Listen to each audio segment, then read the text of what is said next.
Okay, so let's discuss the next topic. What are algorithms? So let's take an example. Let's say we want to discuss how to score well in CS 203. Okay? So here is one algorithm which I will suggest. Okay, first thing is that you should register for CS 203, which I guess all of you have done. If any one of you had still not done it, please do it. This is the first step to score that AA or AS grade if you are ambitious in CS 203.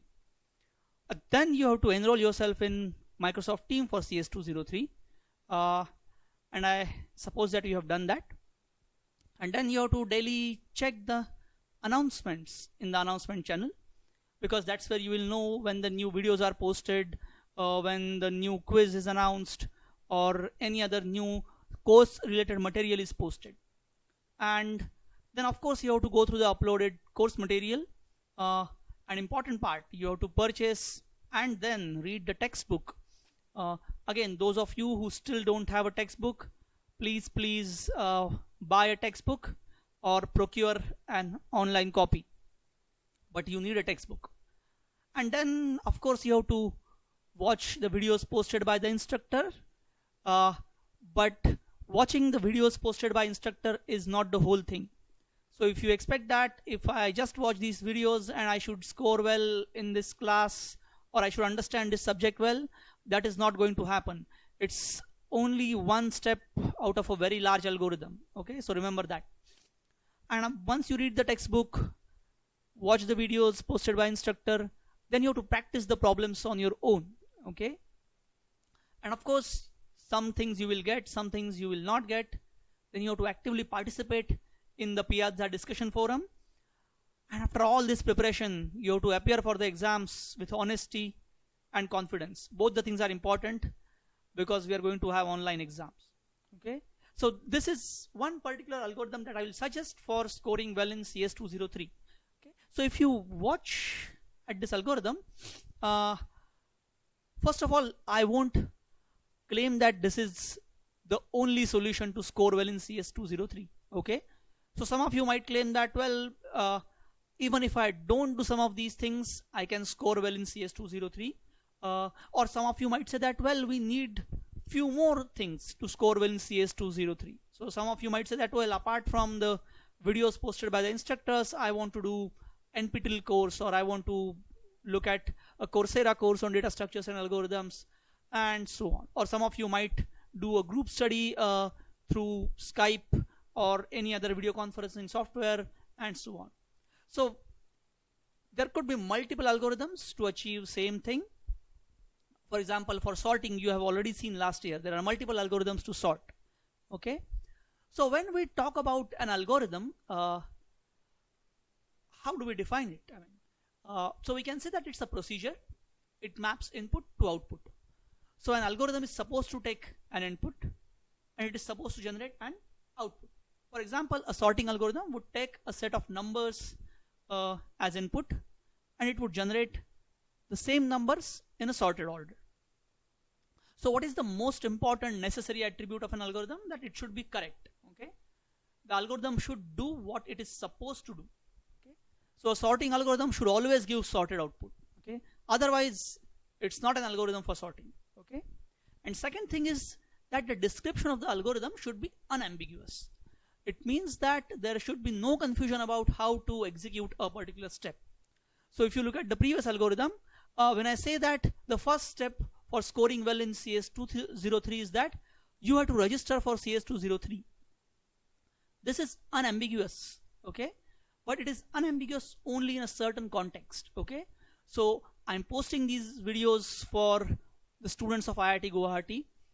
So what is meant by register is that you have to register with the academic section of IIT Guwahati using the ARM software. Okay, that's what the register means. Okay, but once you remove this context, well, the register for CS 203 might be ambiguous. Okay, or if you look at the third step, if I tell you that just check announcements, well, then it becomes ambiguous, because you might say that I will check the announcement maybe once in 3 months.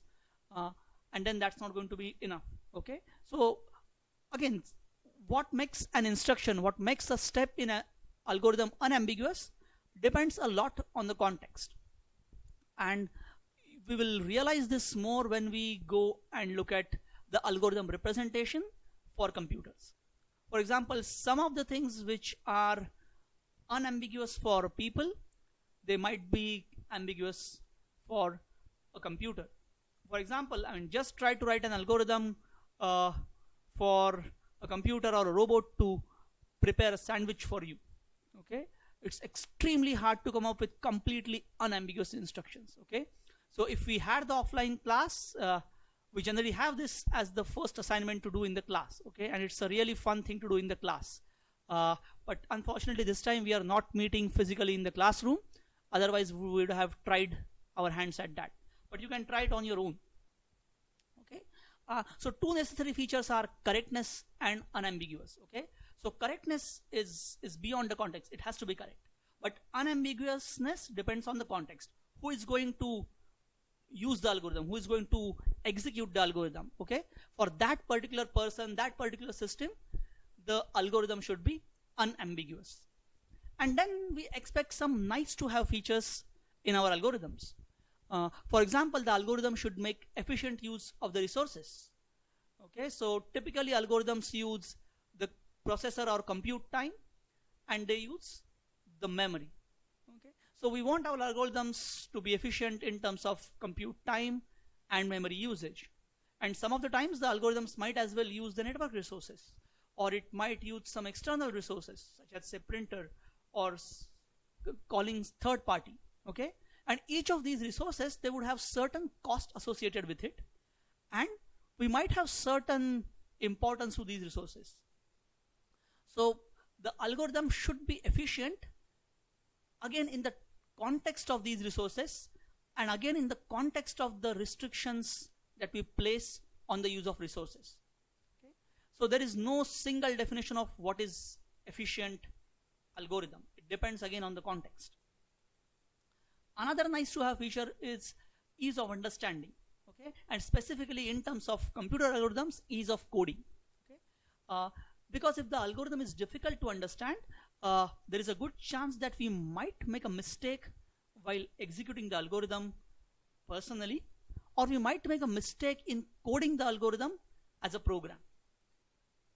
And you can add many more features. Okay, so does my algorithm produce a partial output even when it has not processed the entire input? For example, think about a particular sorting algorithm that is supposed to sort 1 billion numbers together. Okay, so some of the sorting algorithms, they will give you the list of all billion numbers at the end, but it might take long. It might take multiple hours or multiple days to sort them. Whereas there are some sorting algorithms which might give you, say, the smallest number of the input set within a few seconds or minutes, and then after each few seconds or each few minutes, it will give you next small number, which is extremely useful because there might be certain other algorithms which depend on the output of this particular algorithm, and they can have the partial input ready. Okay, so there is a long list of features that you can associate with algorithms. These 3 or 4 features that I have listed here, it's a very small list. So there could be many more things that you can associate for evaluating the algorithm. And that brings us to the same conclusion. For just like data structures, there is nothing called the best algorithm. So you might have an algorithm which is the most efficient in terms of use of resources, but it might not produce partially available output. There might be another algorithm which gives you partially available output, but it might be extremely difficult for coding, and so on. Okay, so generally it is difficult to find out the algorithm which is best in every aspect. That is rarely or almost never going to happen. Okay, so when we look at multiple algorithms for a single problem, we again have to understand the pros and cons of each algorithm, and then wisely choose or customize an algorithm for our purpose. That's very important. And there are multiple limitations to the algorithms. Okay, so first of all, not all the computational problems have algorithmic solutions. Okay, for example, the halting problem of Turing machines, it doesn't have any algorithmic solution. Okay. uh, so and there is a whole list of problems for which we just cannot have algorithmic solution. uh, then there are some algorithms for which we don't yet know the algorithm solution. Okay, and that's the whole area of machine learning, artificial intelligence. Okay, for example, if I give you a photo of a person, and if I ask you, well, what are the emotions on the first person's face, we as humans, we are really good at understanding those emotions, uh, but we are still not able to specify exact step-by-step unambiguous algorithm to tell those emotions, okay, to identify those emotions. So we go and build these various machine learning models, but still they don't give you a step-by-step algorithmic solution, and they are not 100% correct. Whereas for algorithms, we expect that they are correct all the time, and then they give you an unambiguous step-by-step solution. And third bullet point is about, there are some problems for which we don't yet know if there exists an efficient solution. I mean, currently we don't know such solution, but at the same time we cannot prove that an efficient solution cannot exist. Okay, and that's the whole domain of NP completeness. Okay, so there is a long list of problems for which there is no known efficient solution, but at the same time we are not able to prove that such a solution cannot exist. Okay, and then there are some problems for which we do have efficient solutions, but these solutions, these algorithms, they are not practical. So the efficiency might not be at par as compared to our expectation, or these algorithms, they might be too difficult to code, too difficult to maintain, or these algorithms, they might have certain legal implications. So these algorithms might require access to certain information which might be illegal. For example, you might have an algorithm that can help the bank to decide whether you should give loan to a particular person or not. And if you have an algorithm that asks, say, religion or caste of the person, well, there are legal implications. You can't do that. Okay, so we have limitations to which algorithms can be used in real world, because these algorithms, they have to run in the context of the legal system, the social system that we humans are part of. Okay, but these limitations, they are actually opportunity for you. Okay, because if everything was fine, then we won't require fresh computer science graduates. Okay, so because there are some problems for which we can't have algorithmic solutions, we would require humans. Because there are certain problems for which we don't yet know the algorithmic solutions, we would require fresh people to try out those things. Okay, and so on. Okay, so the limitations of the algorithms is the opportunity for you, so look at it positively.